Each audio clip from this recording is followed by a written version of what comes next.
처음엔 일방적이었습니다. 세계 패권을 쥔 나라의 아빠, 누구도 버티지 못하리라 생각했습니다. 그런데 한국은 달랐고 굴복은 없었습니다. 원한다면 조건도 따르라. 세계를 멈추게 한 발언과 단호한 목소리에 워싱턴은 흔들렸죠. 강자가 주도하던 협상장은 단숨에 뒤집혔습니다.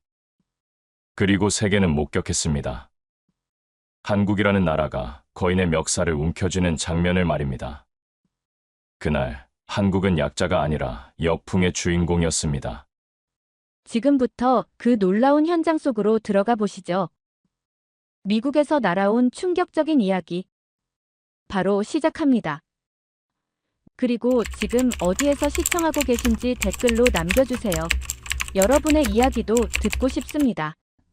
그 전에 잠깐 1초 만에 누를 수 있는 좋아요 버튼을 꾹 눌러주시면 영상 제작에 큰 힘이 됩니다.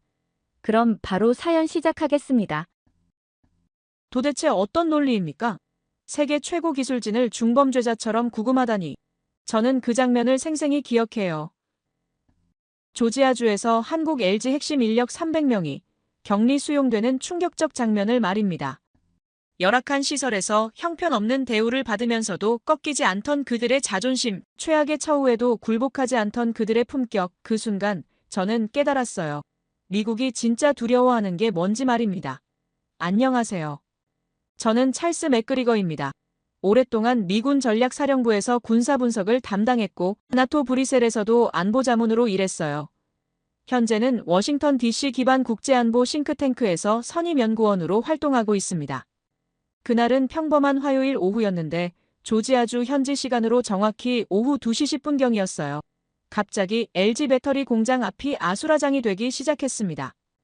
연방수사관 차량들이 줄지어 들어오면서 공장 전체를 완전 봉쇄해버린 거죠.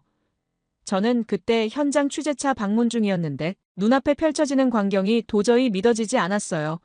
검은색 SUV에서 내린 수사관들의 표정은 차가웠습니다. 마치 테러리스트라도 잡으러 온 것처럼 말이에요. 하지만 그들이 연행하려는 건 세계 최고 수준의 배터리 기술을 보유한 한국 엔지니어들이었어요. 박사학위를 가진 연구원들, 10년 넘게 배터리 셀 기술을 연구해온 전문가들, 심지어 미국 특허를 여러 개 보유한 핵심 인력들까지 포함되어 있었습니다. 연행 과정에서 벌어진 일들은 정말 참담했어요. 300명이 넘는 한국 기술진들이 결박 장치에 묶인 채 줄지어 끌려 나오는 모습을 보면서 저는 제 눈을 의심했습니다. 이들은 범죄자가 아니라 세계 최고의 기술자들이었거든요. 그런데 마치 중범죄 용의자를 다루듯 강제 연행하는 모습은 충격 그 자체였어요.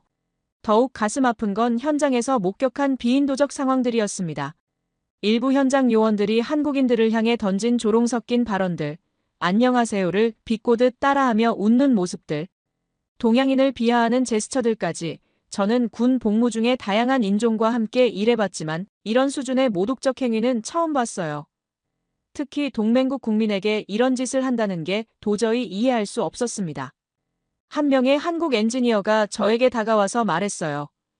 저희는 범죄자가 아닙니다. 저희는 이 나라 경제에 기여하고 있는 기술자들입니다. 그의 목소리는 떨리고 있었지만 눈빛만은 굴복하지 않았어요. 오히려 더 강한 의지가 보였습니다. 그 순간 저는 깨달았어요. 이들이 품고 있는 건 두려움이 아니라 분노와 결이라는 걸 말입니다. 구금시설의 상황은 더욱 열악했어요. 제가 나중에 확인한 바로는 이들이 수용된 곳은 습기와 곰팡이가 만연한 노후 시설이었습니다. 세계적 수준의 배터리 전문가들이 최소한의 급식으로 버텨야 했죠. 차가운 통조림 음식과 딱딱한 빵 조각들로 말이에요. 이건 단순한 조사구금이 아니라 의도적인 굴욕이었어요. 그들의 자존심을 꺾으려는 시도였습니다. 하지만 여기서 더 큰 의문점이 생겼습니다. 같은 조지아주에는 일본 도요타의 대규모 공장도 있었고 독일 벤츠와 BMW 시설들도 활발히 운영되고 있었어요. 심지어 중국 자동차 부품 업체들도 여러 곳 있었는데 그 어떤 일본이나 독일, 심지어 중국 기술자도 연행되지 않았습니다. 오직 한국 사람들만이 표적이 된 거죠. 이게 단순한 우연일 리가 없잖아요. 더 충격적인 건 미국 언론의 반응이었어요. 대부분 언론들이 이 사건을 마치 당연한 법 집행인 것처럼 보도했습니다. 불법 기술 이전 의혹, 국가보안 위협 같은 표현들을 사용하면서 말이에요. 하지만 실제로는 어떤 구체적 혐의도 제시되지 않았어요. 그저 의심스럽다는 이유만으로 300명을 한꺼번에 구금한 겁니다. 저는 그때 깨달았어요. 이건 법 집행이 아니라 전략적 압박이었다는 걸 말입니다. 미국이 진짜 두려워하는 건 북한의 핵도 아니고 중국의 군사력도 아니었어요. 바로 한국 기업들의 기술 혁신 속도였습니다. 특히 배터리 분야에서 한국이 보여주는 압도적 우위가 미국을 조급하게 만들고 있었던 거죠. 한국 본국의 반응은 그야말로 폭발적이었습니다. 주요 언론들이 연일 특보를 내보내며 이 사건을 대서특필했어요. 동맹국에 대한 배신, 기술, 굴욕 외교라는 표현들이 헤드라인을 장식했습니다. 거리 곳곳에서는 분노한 시민들의 목소리가 터져나왔죠. 차라리 관세를 내겠다. 미국 없이도 살 수 있다는 여론이 급속히 확산되기 시작했어요. 특히 인상 깊었던 건 한국 젊은 세대들의 반응이었습니다. 소셜미디어를 통해 우리 기술자들을 지키자, 한국 기술의 자존심을 보여주자는 메시지들이 빠르게 퍼져나갔어요. 이건 단순한 항의가 아니었습니다. 한국 국민 전체의 자존심에 불을 지른 거였어요. 며칠 후 구금에서 풀려난 몇몇 엔지니어들과 직접 대화할 기회가 있었는데 그들의 증언은 더욱 충격적이었어요. 우리를 마치 스파이처럼 취급했습니다. 기술 자료를 모두 압수당했고 개인 휴대폰까지 뒤졌어요. 하지만 우리는 꺾이지 않았습니다. 오히려 더 강해졌죠라는 말들이 인상적이었어요. 가장 기억에 남는 건 한 선임 연구원의 말이었습니다. 저희는 20년 넘게 배터리 기술을 연구해왔어요. 그런데 하루아침에 범죄자 취급을 받다니. 하지만 이걸로 우리가 포기할 거라고 생각한다면 큰 오산입니다. 오히려 더 좋은 기술을 만들어서 세계를 깜짝 놀래게 하겠어요라는 당당한 목소리였죠. 이 모든 상황을 지켜보면서 저는 밤잠을 이룰 수 없었습니다. 군인으로서, 그리고 안보 전문가로서 느끼는 수치감이 너무 컸거든요. 동맹국의 핵심 기술자들을 이런 식으로 대하는 게 과연 미국이 추구해온 가치에 부합하는 일일까요? 자유민주주의와 법치주의를 외치면서도 정작 우리가 하는 일은 무엇인가요? 더욱 충격적인 사실을 알게 된 건 일주일 후였어요. 이번 조치가 단순한 기업 수사가 아니라 체계적인 압박 작전의 일환이었다는 걸 말입니다. 한국 기업들의 미국 시장 진출을 견제하고 기술 우위를 약화시키려는 명확한 의도가 있었던 거죠. 하지만 미국 정책 기반자들은 중대한 계산착오를 범했어요.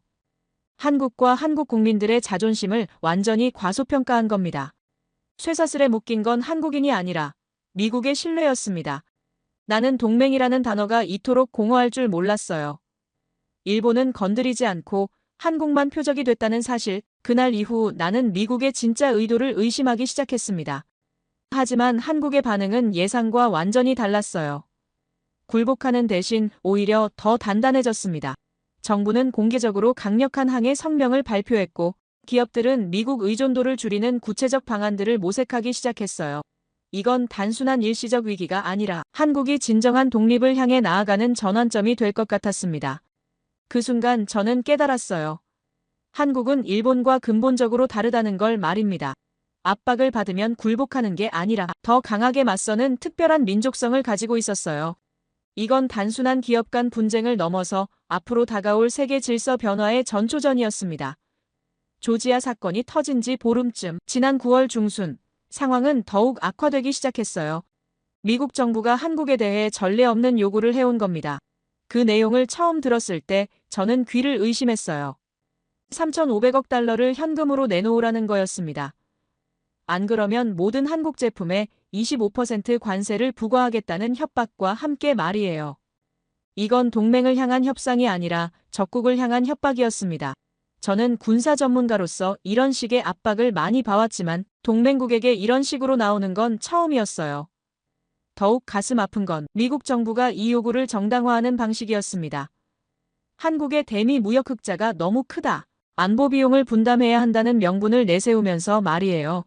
하지만 여기서 중요한 건 일본과의 차이였습니다. 일본은 달러와 엔화 간 무제한 통화 스와프 협정을 맺고 있어요. 기축 통화인 달러를 언제든 조달할 수 있다는 뜻이죠. 반면 한국은 그런 특혜가 없었습니다. 외환 보유고만으로 3,500억 달러를 감당하기엔 부담이 클 수밖에 없었어요. 미국 정부의 계산은 단순했어요. 한국이 선택할 수 있는 옵션은 두 가지뿐이라고 본 거죠. 거액의 현금을 내거나 아니면 25%라는 살인적 관세를 감수하거나 어느 쪽을 선택하든 한국 경제에는 큰 타격이 될 거라고 판단한 겁니다.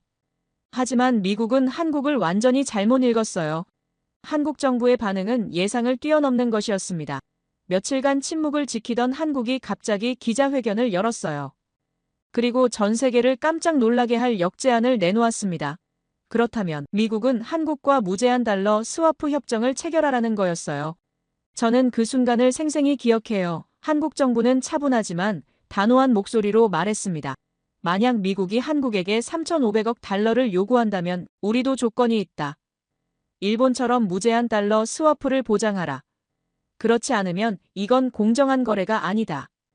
이 말을 들은 순간 저는 소름이 돋았어요. 트럼프는 칼을 빼들었지만 한국은 방패가 아니라 거울을 내민 겁니다. 협상장은 흔들렸어요. 더 이상 미국만의 게임이 아니었습니다. 나는 군인으로서 느꼈어요. 주도권은 이미 한국으로 넘어가고 있다는 걸 말입니다. 미국 정부 관계자들의 당황스러운 반응이 언론을 통해 새어나오기 시작했어요. 예상하지 못한 제안이다. 검토가 필요하다는 애매한 답변들이 나왔죠. 하지만 속내는 뻔했어요. 무제한 달러 스와프는 미국이 일본에게만 주는 특별한 혜택이었는데 한국에게까지 이걸 확대하면 달러의 독점적 지위가 흔들릴 수 있었거든요. 더욱 놀라운 건 미국 내 학계의 반응이었습니다.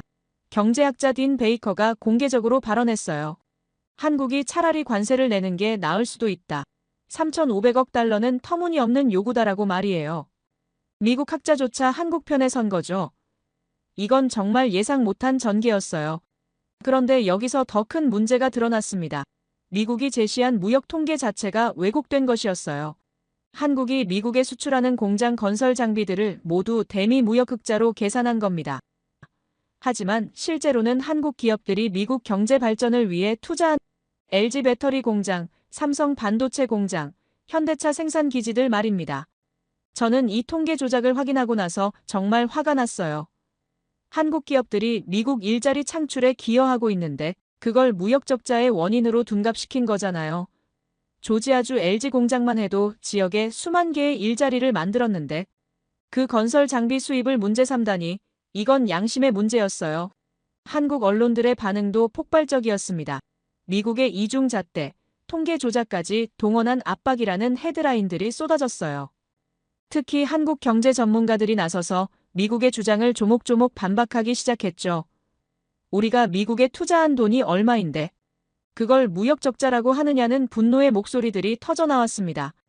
더욱 인상적인 건 한국 기업들의 단합된 반응이었어요. 삼성, LG, 현대차, SK 등 주요 대기업 CEO들이 공동 성명을 발표했습니다. 우리는 미국의 부당한 요구에 굴복하지 않겠다. 필요하다면 다른 시장으로 방향을 틀 준비가 되어 있다는 내용이었어요. 이런 결집력을 보인 건 처음이었죠. 국제사회의 반응도 흥미로웠어요. 유럽연합은 공식적으로는 중립을 지켰지만 비공식적으로는 한국을 지지하는 목소리들이 나오기 시작했어요. 미국의 일방적 압박은 국제 경제 질서를 해친다는 우려들이 제기됐습니다. 중국 역시 이 상황을 예의주시하고 있었어요. 한국에 대한 미국의 압박이 성공하면 자신들도 더 큰 압력을 받을 수 있다는 걸 알고 있었거든요. 가장 충격적이었던 건 월스트리트의 반응이었어요. 주요 투자은행들이 내부 보고서에서 한국의 역제안은 합리적이다라는 분석을 내놓기 시작한 겁니다. 3,500억 달러 요구는 과도하며 달러 스와프 제공 없이는 불공정한 거래라는 평가들이 나왔어요. 미국이 당황하는 걸 본 건 정말 오랜만이었습니다. 저는 이 모든 상황을 지켜보면서 깨달았어요. 한국이 더 이상 미국의 일방적 요구를 수용하는 나라가 아니라는 걸 말입니다. 오히려 미국을 당황하게 만들 수 있는 전략적 사고를 가진 나라로 성장했어요. 이건 단순한 경제 분쟁을 넘어서 국제 정치의 판도를 바꿀 수 있는 변화였습니다. 한국의 역제안 이후 미국 정부 내부에서도 의견이 분분해지기 시작했어요. 강경파들은 여전히 압박을 가하자고 주장했지만 온건파들은 이렇게 나가면 한국을 완전히 잃을 수도 있다는 우려를 표명했습니다. 특히 국방부에서는 한반도 안보 문제 때문에 한국과의 관계 악화를 우려하고 있었어요. 며칠 후 한국 정부는 추가 성명을 발표했습니다. 우리는 공정한 파트너십을 원한다. 하지만 일방적 압박은 받아들일 수 없다. 미국이 진정한 동맹을 원한다면 상호 존중에 기반한 관계를 만들어가자는 내용이었어요. 이 말을 듣는 순간 저는 확신했습니다. 한국은 이제 완전히 다른 나라가 되었다는 걸 말이에요. 그때부터 저는 한국을 새로운 시각으로 보기 시작했어요. 단순히 미국의 보호를 받는 약소국이 아니라 자신만의 전략과 원칙을 가진 당당한 파트너로 말입니다. 그리고 이런 변화가 앞으로 동아시아는 물론 세계 질서에 어떤 영향을 미칠지 정말 궁금해지기 시작했습니다. 한국의 역제안 이후 며칠이 지나면서 저는 더 깊은 문제를 발견하기 시작했어요. 미국이 한국에 3,500억 달러를 요구하는 진짜 이유가 무엇인지 파악하게 된 겁니다. 그것은 바로 미국 자체의 구조적 위기였어요. 나는 미국의 군인이었습니다. 그러나 달러의 균열은 총보다 두려웠어요. 9월 셋째 주 충격적인 데이터가 공개됐습니다. 미국의 국가부채 이자 지출이 국방비를 넘어선 겁니다. 군인으로서 수치였어요. 총알보다 이자가 많다니. 연간 부채 이자만 8천억 달러를 넘어섰는데 국방비는 7천억 달러 수준이었습니다. 이런 역전 현상은 미국 역사상 처음 있는 일이었어요. 더욱 심각한 건 이 추세가 계속 악화되고 있다는 점이었습니다. 연방준비은행의 내부 보고서에 따르면 앞으로 10년 안에 부채 이자 지출이 국방비의 2배까지 늘어날 가능성이 높다고 나왔어요. 이건 단순한 재정 문제가 아니라 국가 안보의 근본을 흔드는 위기였습니다. 제가 나토에서 일할 때부터 느꼈던 변화가 이제 명확해졌어요. 미국은 강철을 잃고 금융에 매달렸습니다. 2000년대 이후 제조업의 해외 이전이 가속화되면서 미국 경제는 점점 더 금융업과 서비스업에 의존하게 됐어요. 실물 경제의 기반은 약해지고 부채와 무역 적자 구조만 고착화된 겁니다. 특히 충격적이었던 건 제조업 공동화 현상이었어요. 1980년대만 해도 미국 GDP에서 제조업이 차지하는 비중이 20% 이상이었는데 지금은 12%도 안 돼요. 반면 중국은 30%에 육박하고 있습니다. 이런 상황에서 미국이 한국 같은 제조업 강국을 압박하는 건 아이러니였어요. 더욱 심각한 변화는 달러 패권의 흔들림이었습니다. 세계는 더 이상 달러만 바라보지 않고 있어요. 암호화폐 기반의 스테이블 코인들이 급속히 확산되고 있고 브릭스 국가들의 금 매입량도 기록적 수준으로 늘어났습니다. 이건 달러에 대한 불신의 신호였어요. 중국의 부상도 멈추지 않았습니다. GDP 기준으로 중국이 미국의 70% 수준까지 올라왔어요. 이건 역사학자들이 말하는 투키디데스 함정의 전형적 상황입니다. 기존 패권국과 신흥, 강국 간 충돌이 불가피해지는 지점이죠. 중국은 이미 그림자를 넘어섰어요. 이런 상황에서 한국의 위치는 정말 독특했습니다. 그 균열 사이 작지만 강한 한국이 있었어요. 미국도 중국도 한국 없이는 자신들의 전략을 완성할 수 없는 상황이 된 겁니다. 반도체와 배터리 기술에서 한국이 보유한 핵심 기술들은 양쪽 모두에게 필수적이었어요. 패권은 무력만으로 유지되지 않습니다. 경제력과 기술력이 뒷받침돼야 하는데 미국은 이 부분에서 한국에 크게 의존하고 있었어요. 삼성 반도체 없으면 아이폰도 만들 수 없고 LG 배터리 없으면 전기차 전환도 불가능한 상황이었습니다. 이게 미국이 한국에 강압적으로 나올 수밖에 없었던 이유였어요. 하지만 한국의 대응은 예상과 완전히 달랐습니다. 압박을 받으면 굴복하는 대신 오히려 자신들의 전략적 가치를 더 명확히 인식하게 된 거예요. 달러가 흔들릴 때 세계는 한국을 주목하기 시작했습니다. 이건 우연이 아니라 필연이었어요. 국제금융시장의 반응도 흥미로웠습니다. 한국의 역제안 이후 원화 가치가 오히려 상승하기 시작했어요. 투자자들이 한국을 더 안전한 자산으로 보기 시작한 겁니다. 반면 달러는 미묘한 하락세를 보였어요. 이런 변화는 작지만 중요한 신호였습니다. 저는 이 모든 데이터를 분석하면서 깨달았어요. 미국의 3,500억 달러 요구는 단순한 돈 문제가 아니라 생존 문제였다는 걸 말입니다. 부채 이자를 감당하기 위해서는 어디서든 돈을 끌어와야 했고 한국이 가장 만만한 상대로 보인 거였어요. 하지만 이건 완전한 오판이었습니다. 한국 정부의 추가 발표는 더욱 놀라웠어요. 미국이 달러 스와프를 거부한다면 우리는 다른 선택지를 고려할 것이라는 내용이었습니다.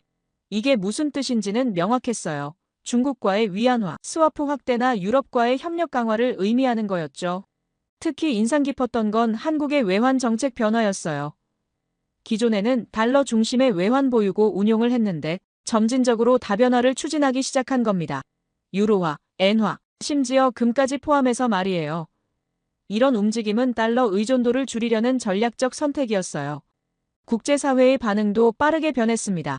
아세안 국가들이 한국의 입장에 공감을 표하기 시작했어요. 강대국의 일방적 압박은 중소국 모두의 문제라는 인식이 확산된 겁니다. 심지어 일본 내에서도 한국의 대응이 합리적이라는 목소리들이 나오기 시작했어요. 중국의 반응은 더욱 직접적이었습니다. 한국과의 경제 협력을 더 확대하겠다는 메시지를 공개적으로 보냈어요. 반도체와 배터리 분야에서 한국 기업들에 대한 투자도 늘리기 시작했습니다. 이건 미국에게는 악몽 같은 시나리오였어요. 유럽연합도 움직이기 시작했습니다. 한국과의 기술 협력을 강화하겠다는 발표를 했어요. 특히 그린 에너지와 디지털 전환 분야에서 한국의 기술력을 인정하며 파트너십을 제안한 겁니다. 이런 상황에서 미국만 한국을 압박하는 건 점점 더 고립되는 길이었어요. 가장 충격적이었던 건 월스트리트 저널의 사설이었습니다. 미국은 한국을 잃어서는 안 된다라는 제목으로 정부의 압박 정책을 비판하기 시작한 거예요. 한국은 일본과 다르다. 압박하면 굴복하는 나라가 아니다라는 분석까지 나왔습니다. 저는 이 모든 변화를 지켜보면서 확신했어요. 한국이 단순한 미국의 동맹국에서 벗어나 독립적 행위자로 부상하고 있다는 걸 말입니다. 달러 패권의 균열 속에서 한국은 새로운 기회를 찾고 있었어요. 이건 위기가 아니라 전환점이었습니다. 며칠 후 한국 경제부총리의 발언은 더욱 명확했어요. 우리는 어떤 나라의 속국도 아니다. 상호 존중에 기반한 파트너십만 받아들일 것이라고 했습니다. 이 말을 듣는 순간 저는 깨달았어요. 한국이 정말로 변했다는 걸 말입니다. 중국의 부상은 멈추지 않았다. 그러나 한국은 기묘한 균형점에 있었어요. 미국과 중국 사이에서 어느 한쪽에 완전히 기대지 않으면서도 양쪽 모두에게 필수적인 존재가 된 겁니다. 이런 위치는 역사상 매우 드문 일이었어요. 저는 그때 확실히 알았습니다. 앞으로 다가올 시대는 미국 중심의 단극 체제가 아니라 다극화된 세계가 될 거라는 걸 말이에요. 그리고 그 새로운 질서의 중심에 한국이 서 있을 가능성이 높다는 걸 깨달았습니다. 며칠 후 한국 정부에서 전 세계를 놀라게 할 발표가 나왔어요. 청와대 브리핑룸에서 대변인이 단호한 목소리로 말했습니다. 대한민국 정부는 미국의 일방적 요구를 최종 거부한다. 이것은 동등한 파트너 간의 협상이 아니라 굴욕적 조약 강요다.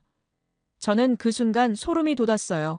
25% 관세. 한국은 그것을 굴욕이 아니라 방패로 삼았습니다. 이어진 발언은 더욱 충격적이었어요. 우리는 차라리 관세를 내겠다. 굴복하며 살기보다는 당당하게 어려움을 감수하겠다는 내용이었습니다. 작은 나라는 거인의 멱살을 잡은 겁니다.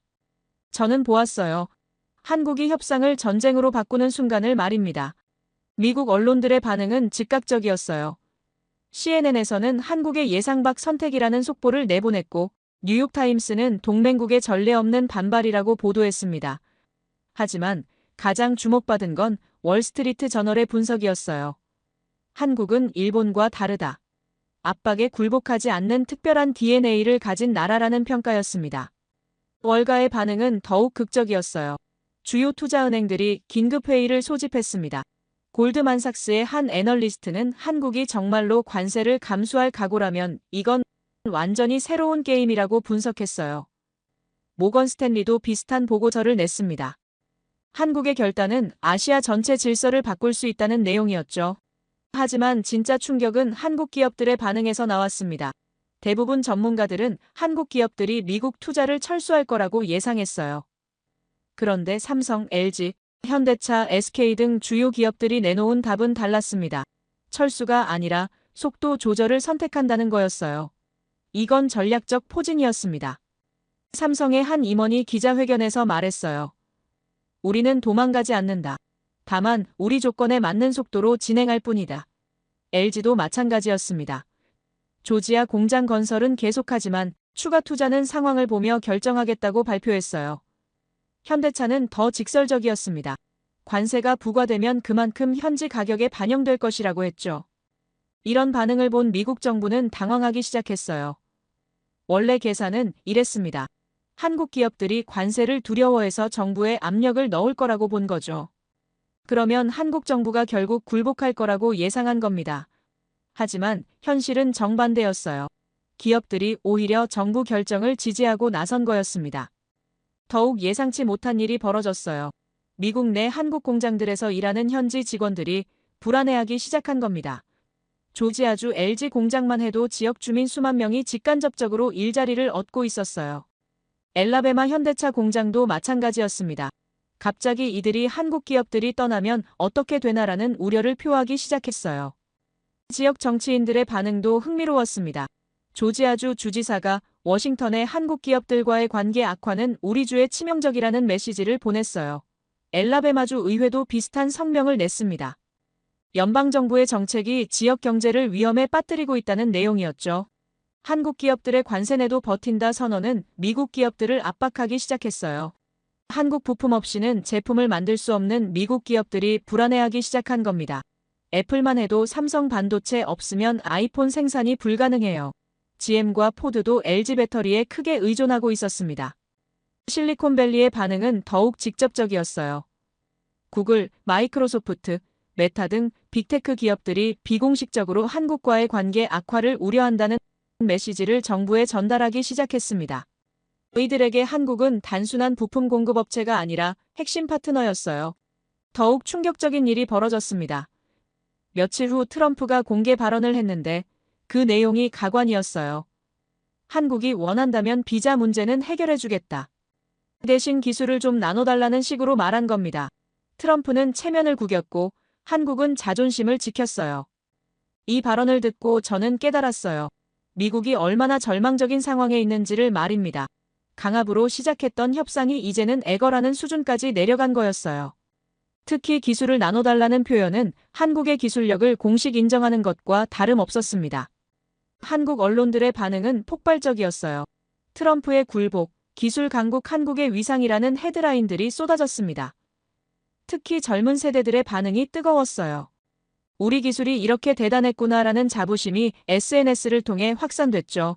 국제사회의 평가도 바뀌기 시작했어요.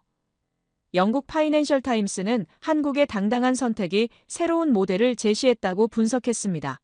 독일 언론들도 작은 나라가 강대국에 굴복하지 않는 사례로 한국을 소개하기 시작했어요. 아시아 국가들의 반응은 더욱 주목할 만했습니다.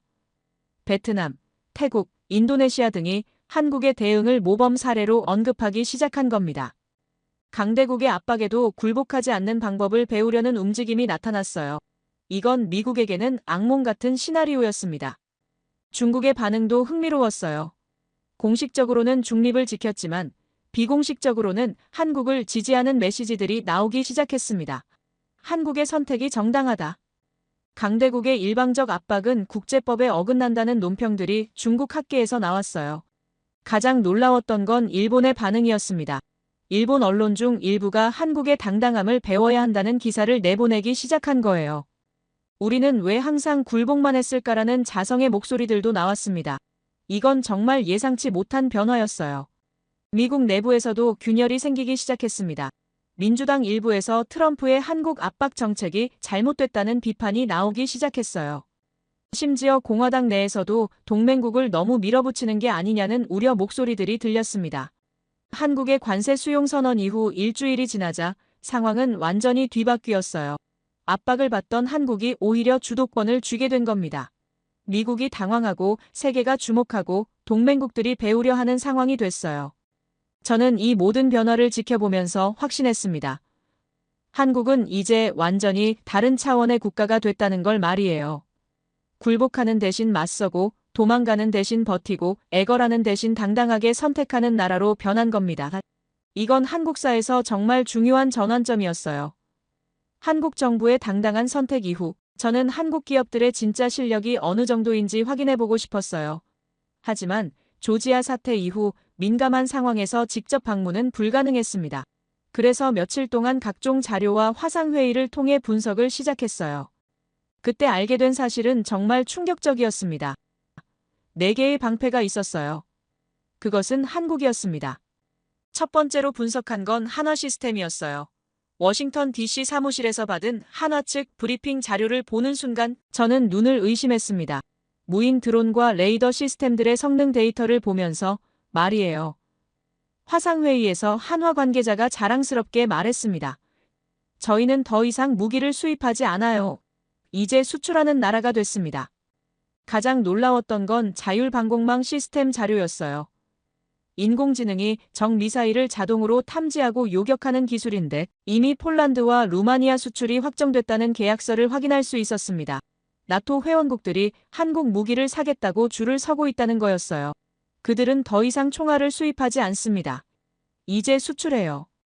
특히 충격적이었던 건 중동 지역 수출 실적 보고서였어요. UAE의 천공방공 미사일 수출 계약서와 사우디아라비아와의 대규모 딜 문서들을 검토하면서 깨달았습니다. 무기를 사던 나라에서 무기를 파는 나라로 완전히 바뀐 거였어요. 이런 데이터를 보면서 저는 확신했습니다. 한국이 더 이상 미국의 보호에만 의존하는 나라가 아니라는 걸 말이에요. 두 번째로 분석한 건 삼성 반도체 부문이었습니다. 제가 받은 삼성 측 기술 설명 자료와 시장 점유율 보고서를 보는 순간 마치 미래 세계를 엿보는 것 같았어요. AI의 뇌는 한국에서 태어나고 있었어요. 화상회의에서 삼성 관계자가 설명해줬습니다. 저희가 만드는 메모리 반도체 없으면 챗GPT도 작동할 수 없어요. 구글 클라우드도 아마존 웹서비스도 모두 삼성 칩에 의존하고 있습니다. 이 말을 듣는 순간 소름이 돋았어요.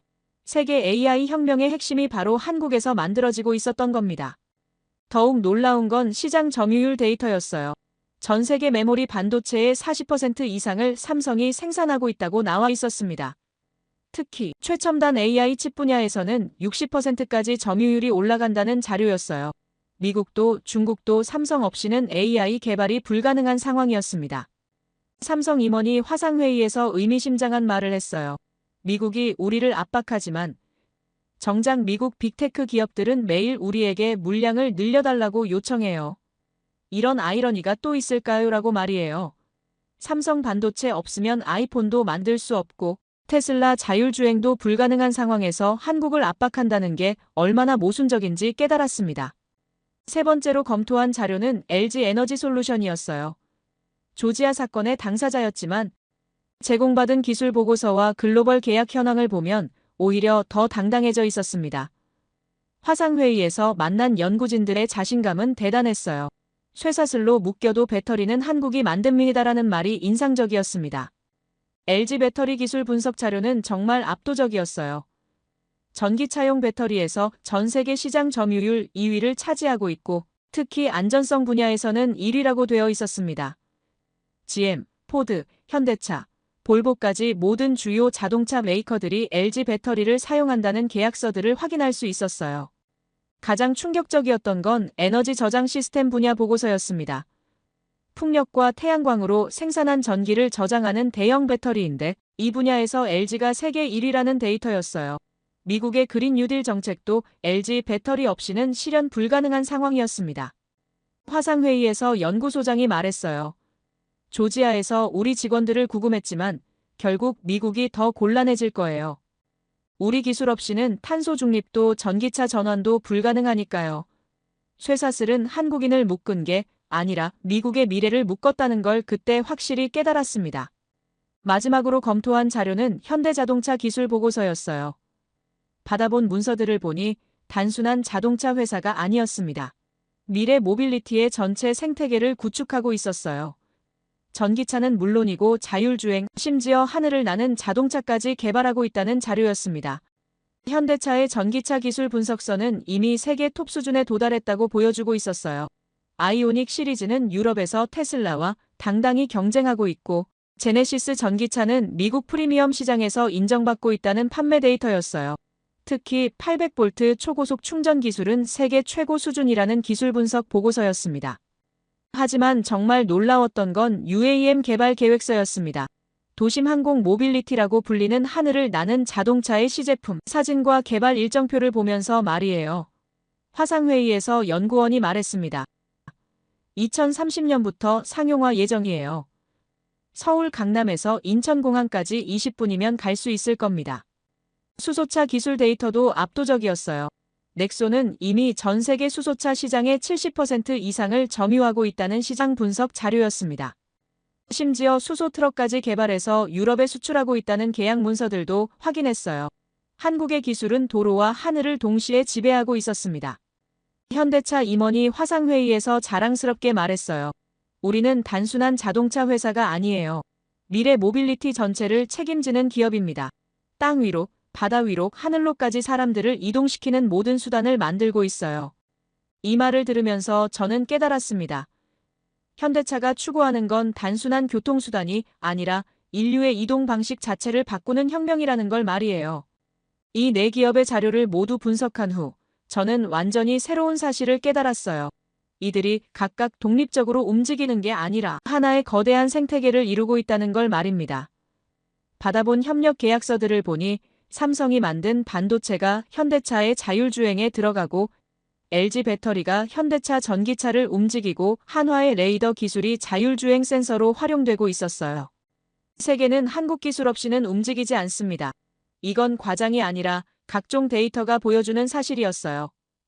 AI 혁명도, 전기차 전환도, 그린에너지 전환도, 심지어 미래 전쟁도 한국 기술 없이는 불가능한 상황이었습니다. 한국의 4대 군단은 패권의 새로운 축이었어요.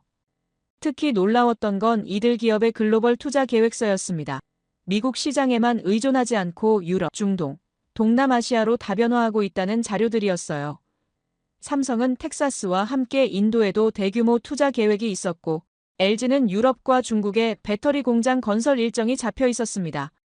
현대차는 더욱 적극적인 계획을 보여줬어요. 인도네시아에 전기차 공장을 짓고 체코와 터키에서도 생산을 확대한다는 투자 계획서였습니다. 한화는 중동과 유럽에서 방산 수출을 늘린다는 마케팅 전략서를 제공했어요. 이런 다변화 전략이 미국의 압박을 무력화시키는 핵심이었습니다. 연구개발 투자 규모 데이터도 놀라웠어요. 삼성만 해도 연간 R&D 투자가 20조 원이 넘고 현대차도 수조 원을 기술 개발에 쏟아붓고 있다는 재무 보고서였어요. 이런 투자 덕분에 한국이 기술 격차를 벌리고 있는 거였습니다. 가장 인상 깊었던 건 화상회의에서 느낀 이들의 자신감이었습니다. 미국의 압박에 굴복하기는커녕 오히려 더 강해지겠다는 의지를 보이고 있었어요. 우리 기술이 세계 최고라면 어디서든 통할 것이라는 확신이 있었습니다. 저는 이 모든 자료를 분석하면서 깨달았어요. 4개의 방패가 세계를 바꾸고 있다는 걸 말입니다. 한화의 방산 기술, 삼성의 반도체, LG의 배터리, 현대차의 모빌리티가 하나로 결합되면서 한국을 지키는 방패이자 세계를 움직이는 동력이 되고 있었어요. 이제 저는 확신했습니다. 한국이 미국의 압박을 버틸 수 있는 이유를 말이에요. 단순히 정신력이나 의지 때문이 아니라 실제로 세계가 필요로 하는 핵심 기술들을 보유하고 있기 때문이었습니다. 이런 나라를 함부로 압박한다는 게 얼마나 어리석은 일인지 깨달았어요. 한국 4대 기업의 강력한 기술력을 확인한 지 며칠 후 미국 정부는 더욱 강화된 압박을 가하기 시작했어요. 이번에는 직접적인 경제 제재였습니다. 한국 기업들에 제공하던 각종 보조금을 대폭 축소하고 비자 발급도 까다롭게 만들기 시작한 거였어요. 폭풍이 몰려왔습니다. 가장 먼저 타격을 받은 건 삼성이었어요. 텍사스 반도체 공장 건설에 지원하기로 했던 연방정부 보조금 50억 달러가 재검토 대상이 됐다는 통보를 받았습니다. LG 역시 조지아 배터리 공장 지원금이 동결됐어요. 현대차 엘라베마 공장도 마찬가지였습니다. 이건 명백한 경제적 압박이었어요. 더욱 심각했던 건 비자 문제였습니다. 한국 기술자들의 미국 입국이 갑자기 어려워지기 시작한 거예요. 추가 심사가 필요하다는 이유로 비자 승인이 지연되고 이미 미국에 있던 한국 직원들도 연장 신청이 거부되는 사례가 늘어났습니다. 이런 식으로 한국 기업들을 흔들려는 의도가 너무 뻔했어요. 한국 기업 내부에서는 경론이 벌어지기 시작했습니다. 철수냐 잔류냐, 기업마다 경론이 오갔어요. 일부에서는 이런 대우를 받으면서까지 미국에 있을 이유가 있느냐는 목소리가 나왔고 다른 쪽에서는 그래도 미국 시장을 포기할 수는 없다는 의견이 맞섰습니다. 삼성 내부 회의 자료를 보니 정말 치열한 논쟁이 벌어졌더라고요. 한 임원은 우리가 굽혀 살 이유는 없다. 기술은 우리가 더 앞서 있지 않나라고 했고 다른 임원은 하지만 미국 시장 규모를 생각하면 쉽게 포기할 수 없다고 반박했어요. 이런 내부 갈등은 다른 기업들도 마찬가지였습니다. 하지만 며칠 후 상황은 완전히 다른 방향으로 흘러가기 시작했어요. 그러나 한국은 다른 길을 열었습니다. 정부와 기업들이 동시에 움직이면서 미국만이 선택지가 아니다라는 메시지를 전 세계에 발신하기 시작한 겁니다. 첫 번째 반전은 유럽에서 일어났어요. 독일 정부가 갑자기 삼성에 독일의 반도체 공장을 지어달라는 공식 제안을 해온 겁니다. 미국이 보조금을 끊는다면 독일이 더 좋은 조건을 제시하겠다는 거였어요. 프랑스와 네덜란드도 비슷한 제안을 했습니다. 유럽 전체가 한국 기업 유치 경쟁에 뛰어든 거였죠. LG에게는 더 놀라운 제안들이 쏟아졌어요. 폴란드가 조지아보다 더 좋은 조건으로 배터리 공장을 유치하겠다고 나섰고, 헝가리와 체코도 경쟁적으로 투자 유치에 나섰습니다. 심지어 영국까지 브렉시트 이후 최대 규모 투자를 환영한다며 손을 내밀었어요. 현대차에 대한 러브콜도 엄청났습니다. 인도네시아 정부가 동남아 전기차 허브로 만들어주겠다며 파격적 조건을 제시했고, 인도와 베트남도 경쟁적으로 투자 유치 제안을 해왔어요. 심지어 멕시코까지 북미 시장 공략 기지로 활용하라며 나섰습니다. 가장 놀라웠던 건 중동 지역의 반응이었어요. UAE가 한화의 중동 전체 방산 허브로 만들어달라는 제안을 했고, 사우디아라비아도 네옴시티 건설에 한국 기술을 총동원해달라고 요청했습니다. 이런 제안들은 미국이 제공할 수 없는 수준의 파격적 조건들이었어요. 중국의 움직임은 더욱 직접적이었습니다. 중국 정부가 한국 4대 기업 모두에게 중국 내 연구개발센터 설립을 지원하겠다고 공식 제안한 겁니다. 특히 삼성과 SK에는 반도체 분야 합작 투자도 가능하다는 메시지까지 보냈어요. 압박은 역풍이 되어 돌아왔습니다. 이런 전 세계적 러브콜을 받으면서 한국 기업들의 자신감은 오히려 더 커졌어요. 삼성 회장이 주주총회에서 말했습니다. 세계가 우리를 원한다면 우리는 세계 어디든 갈 수 있다. LG 회장도 미국이 문을 닫으면 다른 곳에서 더 큰 문이 열린다고 했어요. 현대차는 더욱 적극적이었습니다. 글로벌 전기차 시대의 지역 편중은 위험하다. 이번 기회에 진정한 글로벌 기업으로 도약하겠다고 선언했어요. 한화도 방산 수출에서 특정 국가 의존도를 줄이고 다변화하겠다고 발표했습니다. 한국 정부의 대응은 더욱 전략적이었어요. 며칠 후 경제부총리가 기자회견을 열어서 말했습니다. 우리는 어떤 나라의 종속국이 아니다. 상호 존중과 윈-윈을 추구하는 파트너와만 협력할 것이다. 이 발언은 전 세계 언론의 주목을 받았어요. 정부는 구체적인 다변화 전략도 발표했습니다. K-테크 글로벌 이니셔티브라는 이름으로 유럽, 중동, 동남아시아와의 기술 협력을 대폭 확대하겠다고 했어요. 특히 디지털 실크로드 구축을 통해 아시아 전체의 기술 생태계를 한국이 주도하겠다는 야심찬 계획이었습니다. 국제사회의 반응도 빠르게 변했어요. 영국 파이낸셜 타임스가 한국의 기술 외교가 새로운 모델을 제시하고 있다고 분석했고, 독일 언론들도 작은 나라가 보여주는 당당한 자세로 한국을 소개하기 시작했어요. 아세안 국가들의 반응은 더욱 적극적이었습니다. 싱가포르 총리가 한국의 선택이 중소국 모두에게 희망이 된다고 공개 발언했고, 태국과 말레이시아도 강대국의 압박에 굴복하지 않는 모범 사례라고 평가했어요. 가장 주목받은 건 일본의 변화였습니다. 일본 언론 중 상당수가 한국의 당당함을 배워야 한다는 기사들을 쏟아내기 시작한 거예요. 왜 우리는 항상 눈치만 보는가라는 자성의 목소리들도 나왔어요. 심지어 일본 정치인들 중에서도 한국의 대응을 참고해야 한다는 발언들이 나오기 시작했습니다. 미국 내부에서도 균열이 더욱 커졌어요. 실리콘밸리 기업들이 한국 기업들과의 협력 중단은 우리에게도 치명적이라며 공개적으로 우려를 표했습니다. 월스트리트 투자은행들도 한국을 잃으면 아시아 전체 시장을 잃을 수 있다는 분석 보고서를 냈어요. 심지어 미국 지방정부들이 연방정부의 반기를 들기 시작했어요. 텍사스주 지사가 삼성 공장은 우리에게 필수적이다. 연방정부가 방해한다면 주 정부가 나서겠다고 선언했고, 조지아주도 LG와의 협력은 계속 유지하겠다고 발표했습니다. 세계는 한국 기술을 서로 차지하려 했어요. 미국의 압박이 오히려 한국의 전략적 가치를 전 세계에 알리는 결과가 된 겁니다. 한국은 폭풍을 피하지 않았어요. 바람을 돌려세운 거였습니다. 한 달 후 한국 정부는 글로벌 기술 파트너십 2030이라는 장기 전략을 발표했어요. 미국 의존도를 30% 이하로 줄이고 유럽 25%, 아시아 30%, 중동 아프리카 15%로 다변화하겠다는 계획이었습니다. 이건 단순한 대응이 아니라 한국이 진정한 글로벌 기술 강국으로 도약하겠다는 선언이었어요. 저는 이 모든 변화를 지켜보면서 깨달았습니다. 나는 깨달았어요. 한국은 더 이상 수동적 플레이어가 아니었습니다. 압박을 받으면 굴복하는 게 아니라 오히려 그 압박을 기회로 전환시켜 더 큰 무대로 나아가는 전략적 사고를 가진 나라로 완전히 변한 거예요. 미국의 압박은 칼바람이었지만 그것은 곧 역풍이 되어 돌아왔습니다. 한국을 약화시키려던 시도가 오히려 한국을 더 강하게 만들고 전 세계의 주목을 받게 만든 거였어요. 이런 결과를 누가 예상했을까요? 한국의 다변화 전략이 알려진 후 전 세계에서 놀라운 변화들이 일어나기 시작했어요. 처음엔 단순한 한국 기업들에 대한 모색으로 보였던 움직임이 이제는 글로벌 공급망 자체를 재편하는 거대한 흐름으로 발전한 겁니다. 나는 내 눈을 의심했어요. 세계가 한국을 바라보고 있었습니다. 첫 번째 충격은 유럽연합에서 나왔어요. 브뤼셀에서 열린 EU 정상회의에서 공식 성명이 발표됐는데 그 내용이 가관이었습니다. 유럽의 디지털 전환과 그린딜 정책은 한국 기업들 없이는 완성될 수 없다는 선언이었어요. 이건 단순한 외교사가 아니라 현실 인정이었습니다. 독일 정부도 직접 나서서 말했어요. 삼성 반도체 없으면 우리 자동차 산업이 마비된다.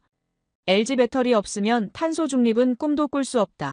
프랑스 대통령도 한국은 이제 유럽의 핵심 파트너라고 공개 발언했습니다. 이런 인정을 받는 한국을 보면서 저는 소름이 돋았어요. 더욱 놀라운 건 글로벌 표준 채택 소식이었습니다. 국제전기기술위원회에서 삼성의 AI 반도체 아키텍처를 국제 표준으로 채택한다고 발표한 거예요. AI 반도체의 표준이 서울에서 결정된 겁니다. LG 배터리도 마찬가지였어요. 전기차 배터리 안전 기준에서 LG 기술이 글로벌 표준으로 인정받았습니다. 이런 표준 채택은 단순한 기술 인정을 넘어서는 의미였어요. 앞으로 전 세계 모든 AI 칩과 전기차 배터리가 한국 기준에 맞춰 만들어진다는 뜻이었습니다. 세계 기술의 기준점이 한국으로 옮겨온 거였어요. 이보다 더 확실한 기술 패권 인정이 또 있을까요? 나토의 결정은 더욱 충격적이었습니다. 브뤼셀 나토 본부에서 긴급회의를 열어서 한국을 전략적 방산 파트너로 공식 지정한다고 발표한 거예요. 나토의 전장은 한국 무기로 채워졌습니다. 이건 정말 역사적 변화였어요. 한국이 서방 군사동맹의 핵심 무기 공급국으로 인정받은 겁니다. 이런 성과들이 연이어 나오자 한국 정부도 더욱 당당해지기 시작했어요. 외교부 장관이 기자회견에서 말했습니다. 대한민국은 이제 선택받는 나라가 되었다. 하지만 우리는 상호 존중에 기반한 파트너십만 받아들일 것이다. 이어서 나온 말이 더 강력했어요. 존중 없는 관계라면 다른 곳으로 갈 준비가 되어 있다. 이 발언은 명백히 미국을 겨냥한 것이었어요. 한국은 미국에 공개 경고를 한 겁니다. 세상은 환호했습니다. 그동안 강대국의 일방적 압박에 시달렸던 중소국들이 한국의 당당함에 박수를 보냈어요. 우리도 저렇게 할 수 있구나라는 희망을 품게 된 거였습니다. 국제 언론들의 평가는 한국에게 완전히 우호적으로 바뀌었습니다. 영국 이코노미스트가 한국이 보여주는 새로운 중견국 외교의 모델이라고 분석했고, 독일 슈피겔도 작은 나라가 거대한 변화를 이끌고 있다고 보도했어요. 가장 상징적이었던 건 파이낸셜 타임스의 헤드라인이었습니다. 한국, 더 이상 추종자가 아니다. 새로운 축이다라는 제목의 기사가 전 세계의 주목을 받았어요. 기사 내용도 인상적이었습니다. 한국은 강대국의 압박에 굴복하지 않고 오히려 자신만의 길을 개척하고 있다. 이는 21세기 국제 정치의 새로운 패러다임이라고 분석했어요. 아시아 국가들의 반응은 더욱 열광적이었습니다. 싱가포르 총리가 한국이 보여준 것은 작은 나라도 당당할 수 있다는 증명이라고 칭찬했고, 태국 외무장관도 한국의 선택이 우리 모두에게 용기를 주고 있다고 말했어요. 트럼프의 압박은 역풍이 되어 그를 덮쳤습니다. 원래 한국을 굴복시켜서 다른 나라들에게 본보기를 보여주려던 계획이 완전히 뒤바뀐 거예요. 오히려 한국이 다른 나라들에게 이렇게 하면 된다는 모범 사례가 되어버렸습니다. 저는 이 모든 변화를 지켜보면서 확신했어요. 세계는 이제 한국에서 답을 찾고 있었습니다. 강대국의 일방적 압박에 어떻게 대응해야 하는지, 기술력을 바탕으로 어떻게 당당한 외교를 펼칠 수 있는지 한국이 그 해답을 보여주고 있었어요. 나는 미국인이었지만 그날 한국을 존경하지 않을 수 없었습니다. 쇠사슬에 묶인 건 한국이 아니라 미국의 미래였어요. 세계가 한국을 선택하고 있는 이 상황을 보면서 저는 깨달았습니다. 21세기의 새로운 질서가 시작되고 있다는 걸 말이에요. 전 세계가 한국을 선택하는 흐름이 가속화된 후 저는 완전히 새로운 국제 질서의 가능성을 보기 시작했어요. 미국은 더 이상 홀로 세계를 지배하지 못합니다. 이제는 다극화된 세계에서 여러 축이 균형을 이루는 시대가 오고 있었어요. 그리고 그 중심에 한국이 서 있다는 사실을 부인할 수 없게 됐습니다. 가장 먼저 변화가 감지된 건 워싱턴 내부였어요. 트럼프의 한국 압박 정책에 대한 전면적 재검토가 시작됐다는 소식이 들려왔습니다. 국무부와 국방부에서 현재 정책이 미국의 국익에 도움이 되는가에 대한 긴급 검토에 들어갔다고 했어요. 심지어 백악관 내부에서도 한국과의 관계 개선이 필요하다는 목소리들이 나오기 시작했습니다. 미국의 주요 싱크탱크들도 움직이기 시작했어요. 브루킹스 연구소가 한국은 21세기 미국의 가장 중요한 파트너라는 보고서를 발표했고, 전략국제문제연구소도 한국과의 동맹 강화가 중국 견제의 핵심이라고 분석했습니다. 이런 보고서들이 쏟아지면서 정책 변화의 필요성이 점점 더 분명해지고 있었어요. 특히 인상 깊었던 건 펜타곤의 움직임이었습니다. 국방부가 한국 방산 기업과의 협력 확대를 검토한다는 발표를 했어요. 한화의 무인 드론 기술을 미군이 도입할 가능성을 열어둔 거였습니다. 이건 정말 큰 변화였어요. 불과 몇 달 전까지 한국을 압박하던 미국이 이제는 한국 기술을 필요로 하고 있다는 신호였습니다. 한국의 위치는 정말 독특해졌어요. 작지만 강한 균형추, 그것이 한국이었습니다. 미국과 중국이 패권 경쟁을 벌이는 사이에서 한국은 어느 한쪽에 완전히 기대지 않으면서도 양쪽 모두에게 필수적인 존재가 된 겁니다. 이런 위치는 역사상 정말 드문 일이었어요. 이런 변화들을 지켜보면서 저는 확신하게 됐습니다. 한국은 더 이상 변방이 아니라는 걸 말이에요. 21세기 글로벌 질서의 핵심 축 중 하나로 자리 잡았다는 것을 부인할 수 없게 됐어요. 그들은 존엄으로 싸웠고 기술로 이겼습니다. 앞으로의 전망도 밝다고 생각해요. 한국이 보여준 모델이 다른 나라들에게도 확산될 가능성이 높습니다. 기술력을 바탕으로 한 당당한 외교, 어느 한쪽에 종속되지 않는 균형, 외교, 상호 존중에 기반한 파트너십, 이런 것들이 새로운 국제관계의 표준이 될 수 있을 것 같아요. 미국도 변할 수밖에 없을 겁니다. 가장 중요한 건 한국이 보여준 정신이에요. 강대국의 압박에 굴복하지 않고 당당하게 맞서는 것, 하지만 적대적이 아니라 건설적인 방향으로 문제를 해결하는 것, 이런 접근 방식이 21세기 국제정치의 새로운 패러다임이 되었으면 좋겠습니다. 기술 발전도 더욱 가속화될 것 같아요. 한국 기업들이 보여준 혁신 능력이 전 세계 기술 발전을 이끌어갈 것이고, 이는 결국 인류 전체의 발전으로 이어질 거라고 생각합니다. AI, 전기차, 그린 에너지, 우주 항공까지 모든 분야에서 한국이 중요한 역할을 해나가길 바랍니다. 교육과 인재 양성 분야에서도 한국 모델이 주목받을 것 같아요. 창의적이고 도전적인 인재를 키우는 한국의 교육 시스템이 다른 나라들에게도 벤치마킹될 가능성이 높습니다. 전 세계 젊은이들이 한국에서 공부하고 경험을 쌓고 싶어 할 거예요. 환경 문제 해결에서도 한국의 역할이 클 것 같습니다. 그린 테크놀로지 분야에서 한국이 보여준 혁신들이 전 세계 탄소 중립 목표 달성에 크게 기여할 수 있을 거라고 생각해요. 깨끗한 지구를 만들어가는 과정에서 한국이 선도적 역할을 해나갔으면 좋겠습니다. 마지막으로 저는 개인적으로도 많이 배웠어요. 이제 나는 자랑스럽게 말합니다. 한국은 세계의 축이라고 말이에요. 크기가 아니라 가치로, 힘이 아니라 지혜로, 압박이 아니라 협력으로 세계를 이끌어가는 나라, 그것이 바로 한국이라는 것을 확신하게 됐습니다. 앞으로도 한국이 이런 정신과 가치를 잃지 않고 계속 발전해 나가길 바랍니다. 그리고 다른 나라들도 한국의 사례에서 배워서 더 나은 국제사회를 만들어갔으면 좋겠습니다. 상호 존중과 협력에 기반한 진정한 글로벌 공동체가 실현되길 바랍니다. 제 이야기를 끝까지 들어주셔서 감사합니다. 모두 안녕히 계세요. 오늘의 사연 어떻게 들으셨나요? 처음엔 그저 한 나라를 향한 압박으로 보였던 사건이 시간이 지나면서 오히려 흐름을 뒤집어 놓는 반전이 되었죠. 단순한 무역 문제가 아니라 기술과 자존심, 그리고 새로운 질서를 둘러싼 싸움이었던 겁니다. 누군가는 굴욕이라 불렀지만 또 다른 누군가는 새로운 기회의 시작이라 말하기도 합니다. 결국 역사는 강대국의 뜻대로만 흘러가지 않는다는 걸 보여준 셈이죠. 앞으로 이 흐름이 어떤 결과로 이어질지 그건 아직 아무도 알 수 없습니다. 여러분의 생각을 아래 댓글에 남겨주세요.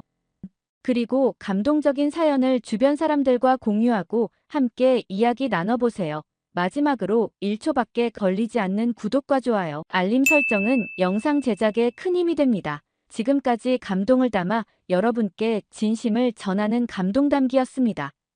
오늘 하루도 행복한 하루 보내세요.